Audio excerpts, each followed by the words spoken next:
On its surface, Life is Strange Double Exposure is a game that many hate. It's seen as a financial failure, a game that did not continue the lore properly, and a game that realistically made no sense in most people's eyes. At its core, Life is Strange Double Exposure is a very nuanced game. It's a game about moving on, a game about growing past your struggles. Except for the fact that most of these facts are ignored because of a bias against the developers of the most recent Life is Strange titles. I, however, am not one of these people with that big bias, and I believe that Double Exposure is honestly an underrated game and deserves more praise than what it got. Note that I'm not saying that you have to change your opinion. If you think that Double Exposure is a bad game, by all means, go ahead. But I don't have to follow that, and I'm so tired of people acting like Double Exposure is the worst game of the century, because it's not. Honestly, it's not a bad game. Y'all just don't like when things don't go your way. Trust me, a girl was mourning the loss of Chloe not being in this game for like a week after its release. But the approach that Double Exposure took was to show you that Max is not reliant on Chloe to exist. The two don't have to be together for Max to be a good character, and that's what they wanted to show, and they did that pretty effortlessly. When you look into the Life is Strange fandom, you cannot see a Max moment without Chloe somehow being shoved right into it. That is because people can't separate Max and Chloe from each other. In the same way that people didn't like Life is Strange Before the Storm because it didn't have Max as a lead character, people don't like Double Exposure because it didn't have Chloe as a lead character.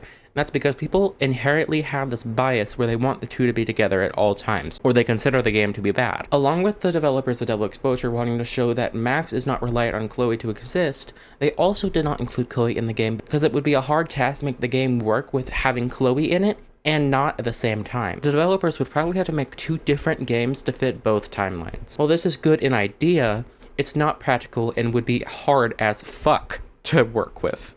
And Double Exposure did us a hand by not canonizing one or the other ending. They try to come up with a system that would work for both timelines, and while it isn't the best thing they could have done, they tried, and that's worth it at least, because at least they didn't try to canonize Chloe being dead. Mind you, even I, a Bay truther, a Bay with a Y, by the way, so Chloe being dead, I would have hated it if they did canonize that ending, because Life is Strange is a game you play multiple times and try all endings. Now, with what I've said about Chloe, I want to move on. I only felt like bringing up Chloe off the bat because that is people's biggest criticism with Double Exposure, and I think it's incredibly unfair.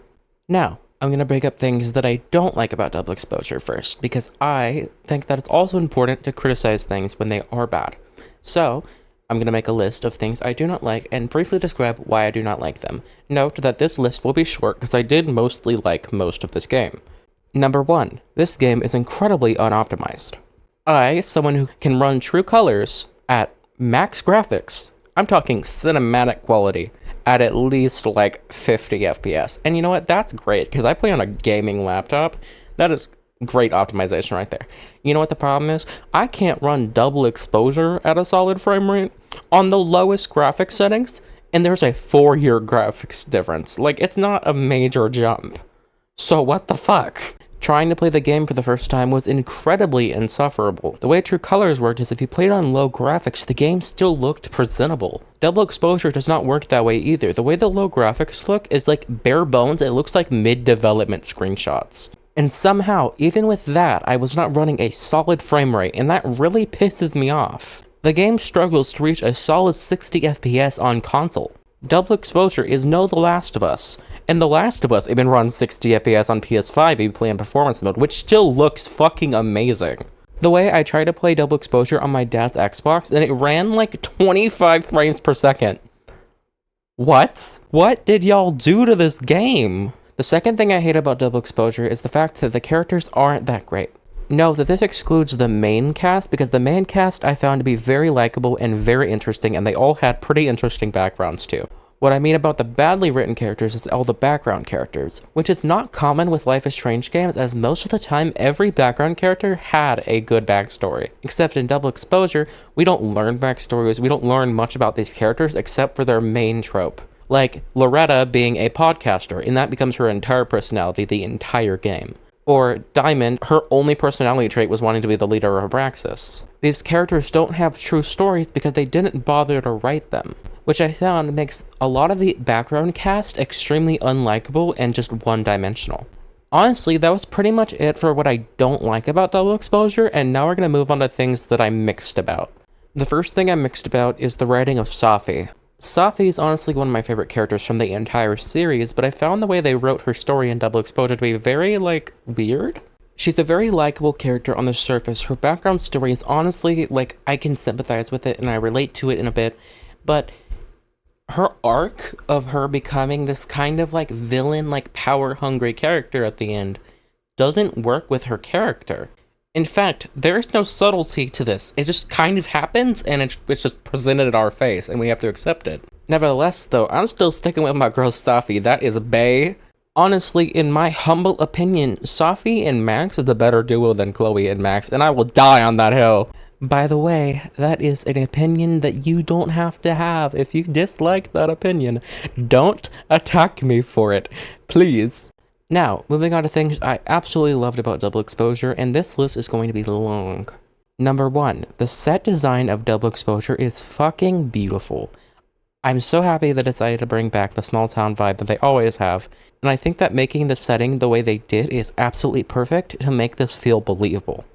Number 2, I really enjoyed them bringing back Max as the main character. At the end of Life is Strange 1, we don't find out what happens to Max. We get little hints in Life is Strange 2, but that's really it. And we were just left on a cliffhanger of what happened really to Max and Chloe after the events of Life is Strange 1. Double Exposure did a great job at continuing Max's story and making it believable. It's believable that Max went on to pursue a photography career. It's believable that Max and Chloe got separated after all this time. It's believable that Max grew into being more exciting and outgoing as a character. It's believable that Max grew into her personality. With how the Life is Strange series has been in continuing stories and kind of mischaracterizing their own characters, it's good that they didn't do that with Max. She never really changed, she just grew up. Another thing I liked about Double Exposure, which also relates to Max, is the fact they didn't recast her because I was really worried that they were going to, and they never did it, and I love that. When the first rumors about Double Exposure came out, and it was called Life is Strange Aperture at the time, I was really worried because they had recasted Chloe in Before the Storm, and it was the worst thing ever, and I stand by that. Ashley Birch is the best Chloe. Max simply isn't Max if she isn't Hannah Tell. Another thing I really liked is how they didn't forget about Max's trauma. They actually addressed it very well. Max, as we know, is a very kept-to-herself, quiet person about the things she's went through. And we see this in Life is Strange 1, Before the Storm Farewell, and Double Exposure. And the way that they addressed this in the previous games was having her have a nightmare where all this comes back flooding at once. And the same thing happened in Double Exposure, which I found to work very good. In the Double Exposure nightmare, they bring back her darkroom trauma, the trauma of losing Chloe in either way, and so much more that she went through, and they don't forget about it, and they aren't subtle about it, and they don't cut back. And I think them doing this is a very good way to show Max's growth, because to grow, you have to heal. And it's very clear that Max hasn't healed yet, but she's in the process of trying. And I wholeheartedly believe that in the next few Life is Strange titles, if they choose to bring back Max a few times, that Max will continue to grow and continue to heal and grow to be a better person because of it. But before I mention the last thing that I really liked about Double Exposure, here's something that I really liked. I liked the plot twist of the story. Every episode there was a major twist in what happens, and it always kept me very interested when I was watching someone play it for the first time. It was honestly very engaging. But lastly, I want to talk about how fucking phenomenal the soundtrack of this game is. The Life is Strange franchise has always been known to have amazing soundtracks, except for True Colors. I did not like True Colors' soundtrack just because it was mostly, not original tracks. It was, pop music or, some shit you've heard before, which didn't necessarily hold it down, but it was less interesting than the previous ones. That is not the case whatsoever with Double Exposure. From tracks like Illusion to So This Is Lonely, every song in the soundtrack perfectly fit the game, and I loved that. They cooked so exponentially hard with this soundtrack. Honestly, I don't think they can top this, in the next two titles. You cannot top this. Overall, I think that Double Exposure is honestly overhated and not taken for what it's worth. Sure, at surface, there's a few issues, but when you look into the game, it's honestly not a bad game. It has a good story, it has a good plot, it has good characters for the most part, it's good soundtrack. It's a very, pretty good game, actually. And I don't see where all the hate comes from.